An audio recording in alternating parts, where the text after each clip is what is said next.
3 years in the woods tending to goats. That's where Ezra Miller ended up.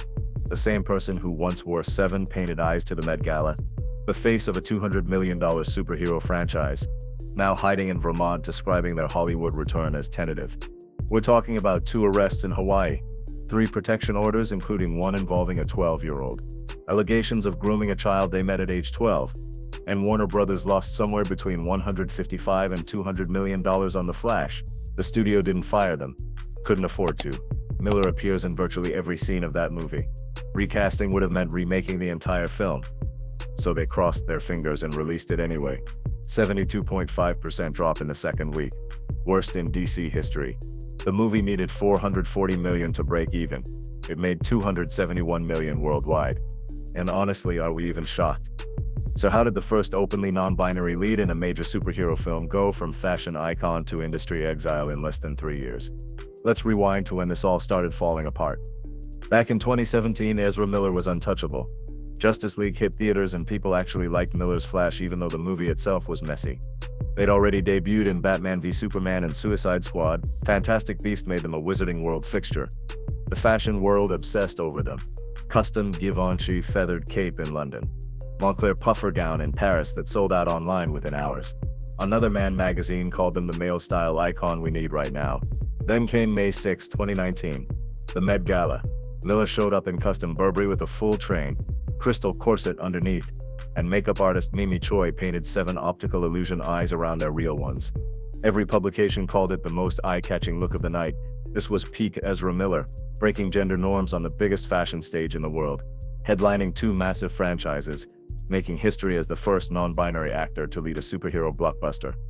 Ben Affleck praised them during Justice League press, said Miller exposed him to different and interesting ideas, that he loved working with them. Jason Momoa was close friends with Miller. They protested together at Standing Rock. Everything looked golden. The Flash solo movie was finally happening after years of development hell. Warner Brothers had massive expectations. This was supposed to be their Avengers-level event. Then April 1st, 2020, Reykjavik, Iceland. 6 p.m. at Pricked Coffee House Bar. Someone filmed Miller grabbing a young woman by the throat, throwing her to the ground. The video went viral instantly. Bartender Carlos Rainier reported Miller also put a male patron in a chokehold. When Rainier escorted Miller out, they allegedly grabbed him by the throat too, spit in his face multiple times. The woman told Variety later she'd jokingly said she could take Miller in a fight.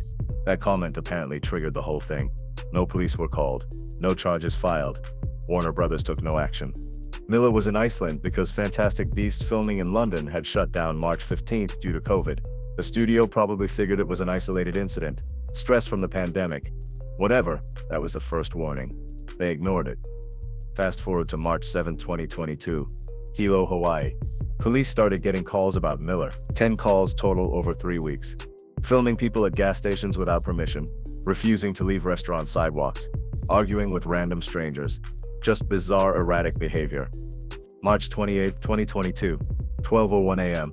Margarita Village Karaoke Bar on Silver Street. Miller became agitated when patrons started singing karaoke. Specifically hated Shallow by Lady Gaga and Bradley Cooper apparently. Started yelling obscenities at everyone. Then Miller grabbed the microphone from a 23-year-old woman mid-song. Lunged at a 32-year-old man playing darts.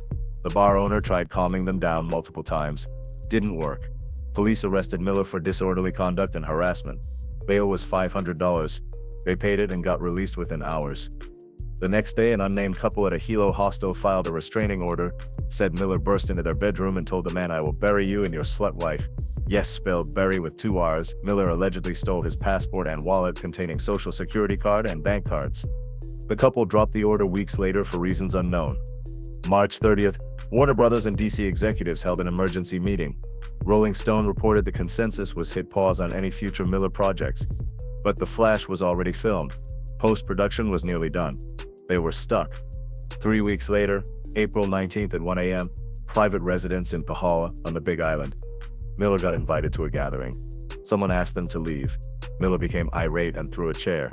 It struck a 26-year-old woman in the forehead, left an approximately half-inch cut. Police arrested Miller during a traffic stop at Highway 130 and Kukula Street. Released them 4 hours later. No charges were ultimately filed.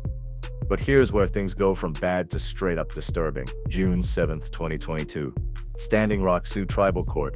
Chase Iron Eyes and Sarah Jumping Eagle filed for protection of their daughter Tokata. Tokata was 18 at the time, but the allegations went back 6 years. Miller first met Tokata in 2016 at Standing Rock during the Dakota Access Pipeline protests. Tokata was 12 years old. Miller was 23. According to the court filing, Miller allegedly flew Tokata to London in 2017 at age 14 to visit the Fantastic Beasts set. Paid for Tokata to attend Bard College at Simon's Rock in Massachusetts at 16. Tokata dropped out December 2021 allegedly to follow Miller around. The parents found bruises on Tokata's body during a January 2022 visit to Miller's Vermont home. The filing claimed Miller provided marijuana, LSD, and alcohol to Tokata as a minor. The exact words in the document were Ezra uses violence, intimidation, threat of violence, fear, paranoia, delusions, and drugs to hold sway over a young adolescent Tokata. Tokata publicly denied everything. Posted on Instagram that Ezra is innocent and called the claims grotesquely false. Said the parents were trying to control them. By 2024, Chase Iron Eyes walked back the accusations. Said he wanted to reconcile and heal. The tribal order expired without prosecution. But the damage was done. The grooming allegations were everywhere. 8 days later, June 15th, Greenfield District Court in Massachusetts, another protection order. This one involved a 12-year-old non-binary child. The allegations came from a February 2nd party. Miller arrived wearing a bulletproof vest, got angry during a discussion about cultural appropriation. Miller opened their jacket, revealing a gun. Said talking like that could get you into a really serious situation. Told the mother, I've talked extensively with your child and you're going to realize you don't have any control over them anymore. In subsequent visits, Miller allegedly hugged the child, pressing body closely against them. Later showed up dressed as a cowboy, offering to buy horses for the kid. The court found substantial likelihood of immediate danger of harassment. The order lasted until June 2023. Meanwhile, back in Vermont, Miller's 96-acre farm was becoming its own nightmare. Rolling Stone published an investigation June 23rd. Miller was allegedly housing a 25-year-old mother they'd met in Hilo with her 3 children aged 1 to 5. The family had been there since mid-April. Here's what made this terrifying. Unattended guns strewn around the home. Video showed at least 8 assault weapons, rifles, and handguns lying around the living room.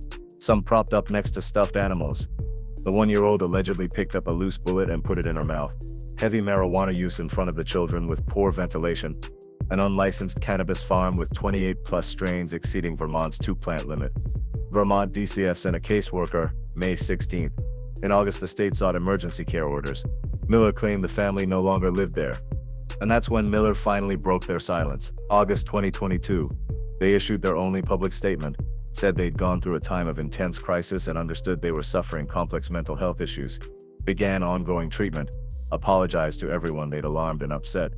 Miller flew to Warner Brothers headquarters in Burbank. Personally apologized to new film chairs Michael DeLuca and Pam Abdy. The studio decided to move forward with the flash release. There was still one more legal issue to resolve. May 1st, 2022. Around 5 p.m. in Stamford, Vermont, Miller walked onto their neighbor Isaac Winokur's porch and stole 3 bottles of alcohol, gin, vodka, and rum.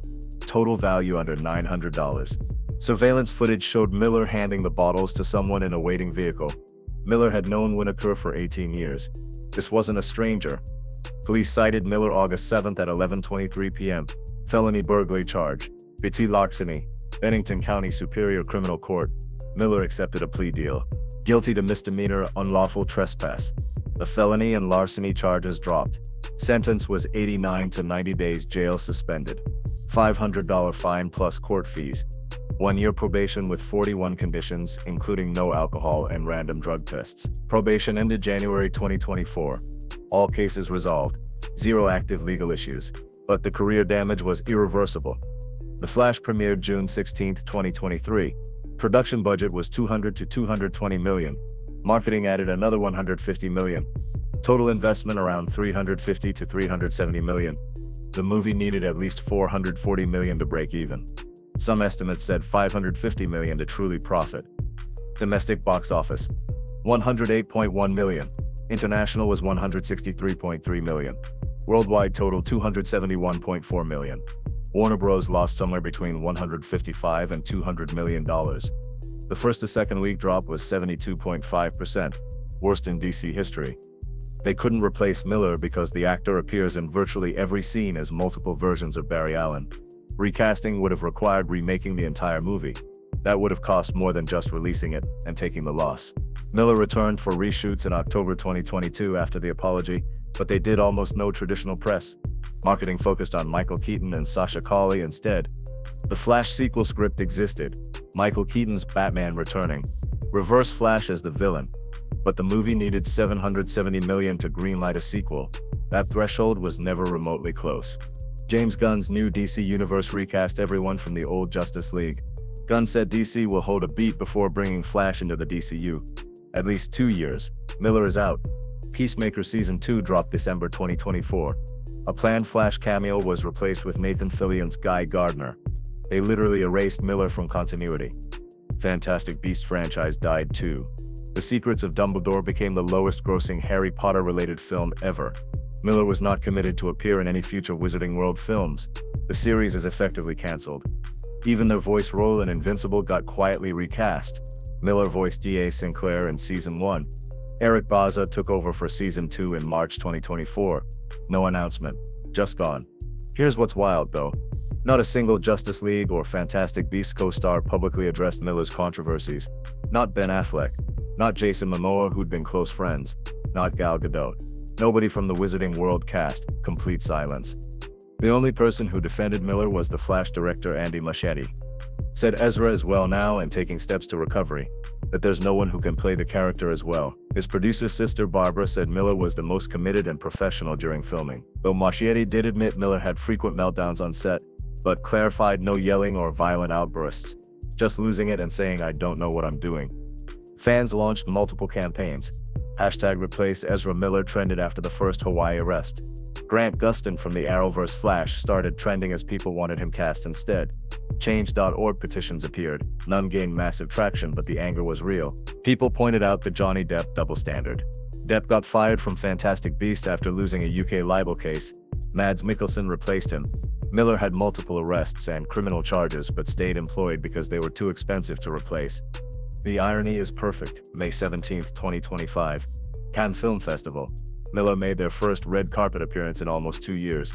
They showed up to support director Lynn Ramsey's Die My Love. Wore a burgundy tuxedo and beret. Declined to stop for photographers. Quickly exited. June 19th. Filming Italy's Sardegna Festival. Miller gave their first substantial interview since the controversies. When asked about returning to Hollywood, they said, I didn't necessarily want to go. It was a tough re-entry point. If you've been in the woods for 3 years, I do not recommend going straight to Cannes. Miller also said, I hold a lot of remorse and lamentation for a lot of things I did and for a lot of things that happened in that time. They've reportedly been living quietly in Vermont, spending days tending to goats. Writing. Their only announced project is a vampire film they're co-writing with Lynn Ramsey. Expected to begin production late 2025. An indie art house comeback instead of blockbusters. Maybe that's the path back if there is one.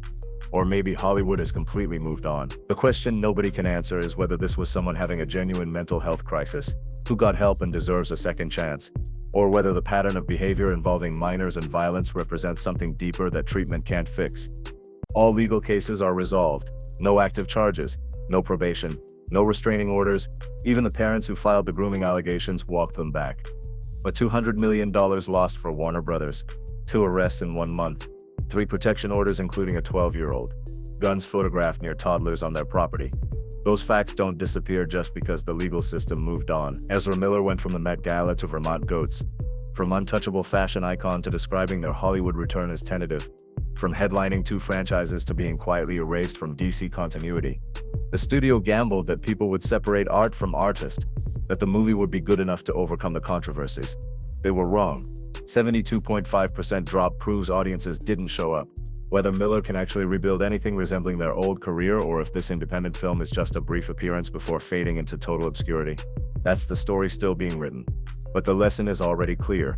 Hollywood will protect you as long as you're worth more than you cost. The moment that calculation flips, you're done. Miller crossed that line somewhere between the Hawaii arrests and the toddler with a bullet in their mouth. And $200 million later, Warner Brothers learned that lesson the expensive way. So what do you think? Does someone with this history deserve a comeback?